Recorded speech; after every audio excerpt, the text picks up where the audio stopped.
Good morning, and in this video it is day 5 of the wild food foraging challenge that I've set for myself over 21 days.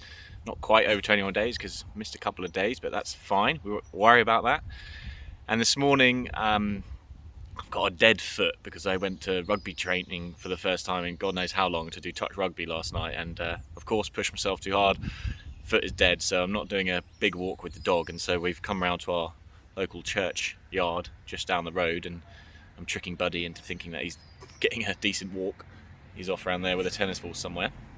But today I just wanted to show you this plant, which again I've learnt in the past. It's actually a tree, not a plant, and potentially when we talk about wild food and what's available, you know, this tree probably represents a massive abundance of free wild food that, you know, we can all go to, and instead of buying, you know, salad leaves and bags of salad leaves and all these sorts of things, and other things like that, you can just come out to your local park or churchyard in this case, or anywhere really that this tree grows, which is abundant in the northern hemisphere, Europe, particularly here in the UK. It's everywhere, and you can get a free meal from it.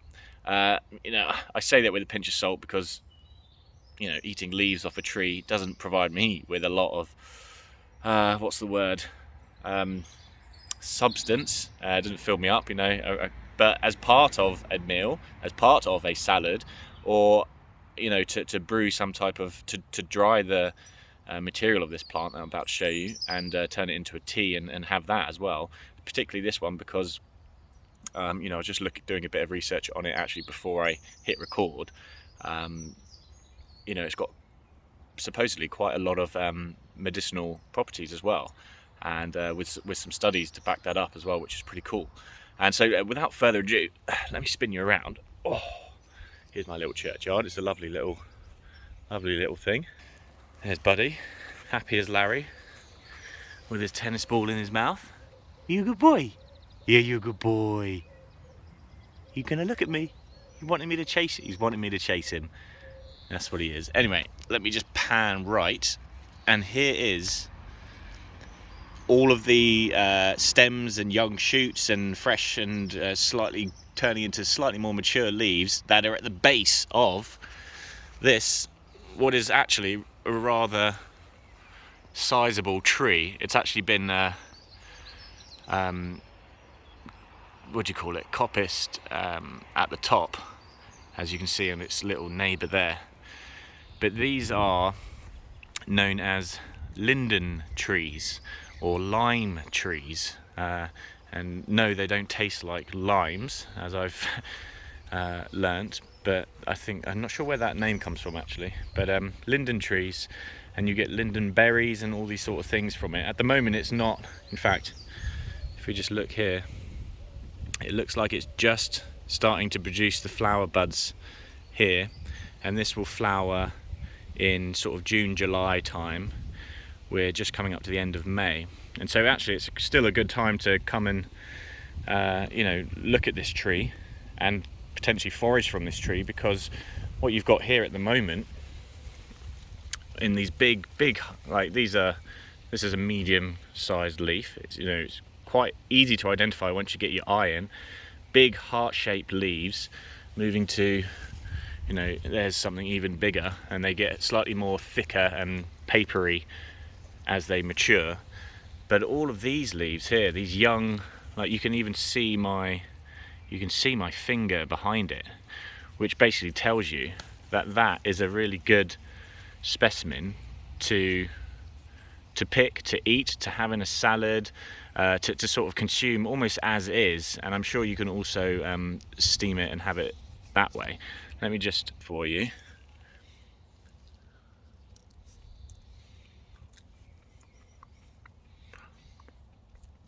And in this case it's reasonably pleasant, you know, there's nothing sort of aggressive about it, as are a lot of salad leaves really, I find, but it's decent, and the texture is quite nice. Parent ones are probably the ones to go for if you're going to eat them raw like that. But the other reason why I really like this plant, or this tree.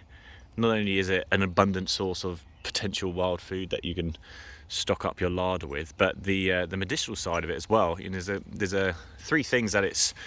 I'm probably going to forget all three big things that it can actually, or claims to reduce or to help with. And one is lowering blood pressure, and actually, you know, all that sort of good jazz.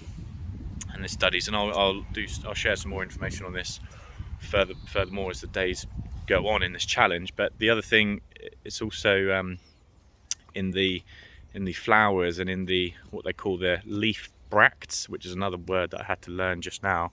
A leaf bract is the leaf that sort of is connected to and supports a budding flower. So sometimes when you see buds and flowers on trees or plants, they'll have like a supporting one, two, or, you know, a supporting group of little leaves, and those leaves often can be I guess more nutritious, or contain more of a certain chemical, which in this case we're talking about chemicals that studies have shown that they reduce what I was interested to know, anxiety and stress, and I think I said depression, but anyway, reduce those things, which is ridiculous. You know, if that's the case, then I'm going to try and put this to the test. So for now, it looks like they're just starting to turn into buds, but I'm going to come back here probably in maybe a month and pick some flowers, buds, or, you know, even when they've blossomed, possibly, I'm not sure if the berries or the fruits that come off here, I think it's true with the fruits as well, we can dry the fruits and turn that into a sort of a herbal medicinal tea as well.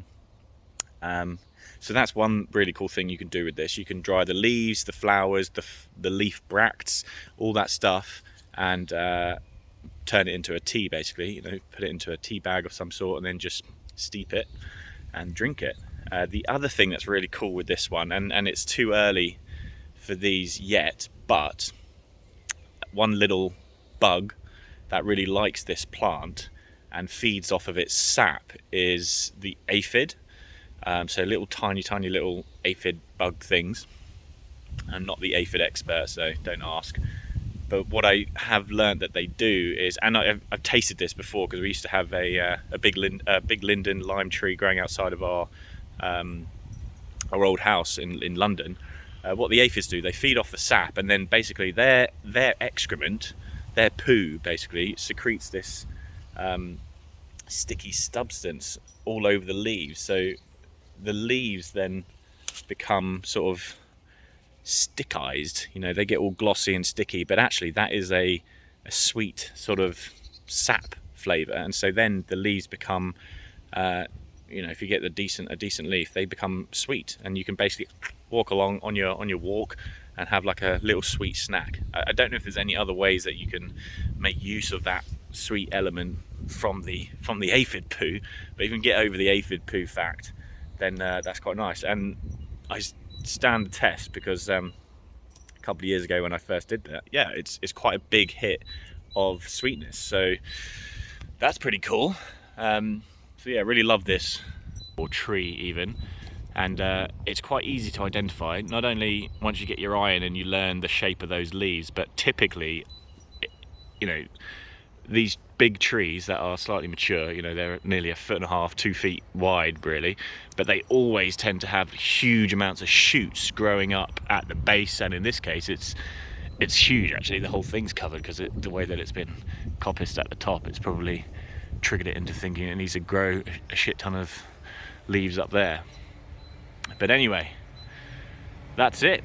The linden tree, the lime tree, that's a good one, eh? So yeah, if you go out and about and you see one of those, then stop, investigate, and check out those baby leaves. Like in this case, we've got some really, obviously the younger they are, the thinner they are, and arguably the more pleasant they might be on the mouth and the texture. But you can really see my finger behind those there. So yeah, if you know any other ways to prepare and eat the linden and lime tree, then do let me know, and share in the comments. But until next time, oh, cheeky walker, until next time, I'll see you again here tomorrow.